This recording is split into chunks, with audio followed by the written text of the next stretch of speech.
Monsieur le Président, chers collègues, tout d'abord, nous ferons une première remarque d'ensemble sur ce budget qui ne comporte aucune précision.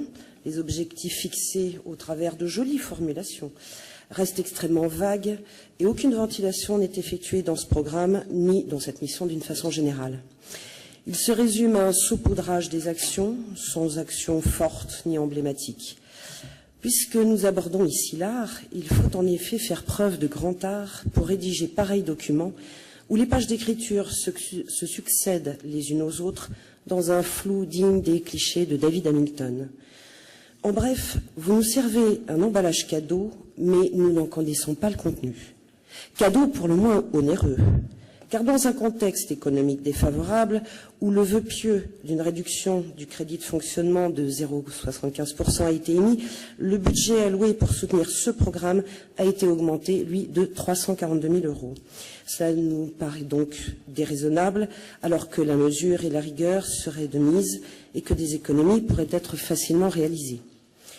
Plus précisément, dans ce budget 2016, vous prônez le tout culturel, faisant de la culture un grand sac fourre-tout, où, je cite, « toutes les esthétiques, même celles historiquement pas ou peu soutenues par le système institutionnel, doivent pouvoir être prises en compte et toutes les pratiques artistiques, professionnelles et amateurs, reconnues. » De même, l'un de vos axes prioritaires est de veiller à la diversité des esthétiques et des disciplines et au renouvellement des codes artistiques, d'encourager la prise de risques artistiques et de mieux prendre en compte des pratiques artistiques contemporaines historiquement moins soutenues par les collectivités publiques, comme par exemple les cultures urbaines.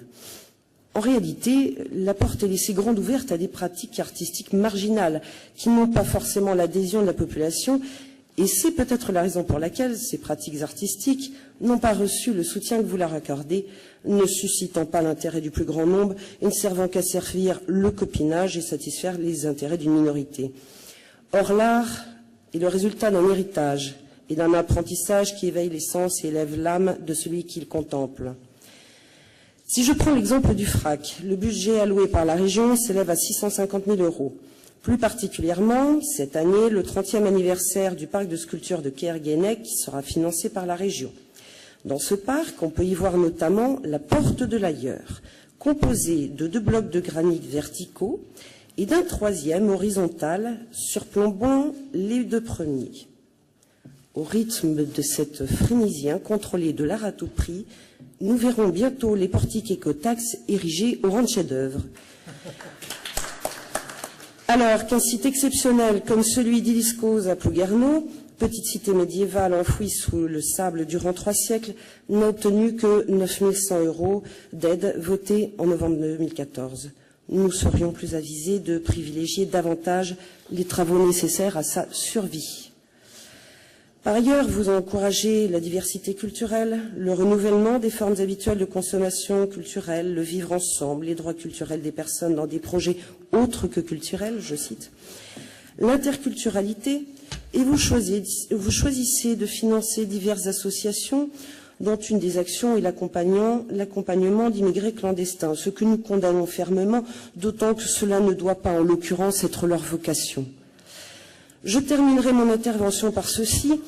Les touristes ne se déplacent pas en Bretagne pour y voir ce qu'ils voient partout ailleurs, ou au contraire ce qu'ils délaissent, ni être confrontés parfois à la provocation de mauvais goût, mais pour découvrir son magnifique patrimoine, ses spécificités, ses traditions, ou pour renouer avec son histoire si riche. Et sans parler d'attractivité touristique, les Bretons eux-mêmes connaissent parfois si mal leur histoire.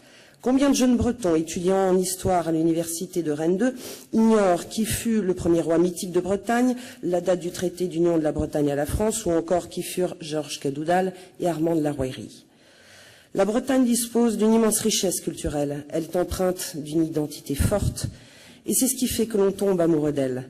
Ses châteaux, ses phares, ses costumes traditionnels, ses diverses langues, ses bagades, ses menhirs, ses chapelles et calvaires, mais aussi son appartenance au pays celte qui prend toute sa mesure lors du festival interceltique de Lorient. N'avons-nous pas le devoir de transmettre ce fabuleux héritage patrimonial et historique et d'y concentrer tous nos efforts? L'avant-garde tous azimuts n'est pas un gage de rayonnement de la Bretagne. Aussi, Monsieur le Président, chers collègues, Cultivons le beau et accordons à la Bretagne toute notre attention afin de lui donner le rayonnement qu'elle mérite. Nous le lui devons, Bevet Braise. Monsieur le Président, nous voterons donc contre ce programme. Merci.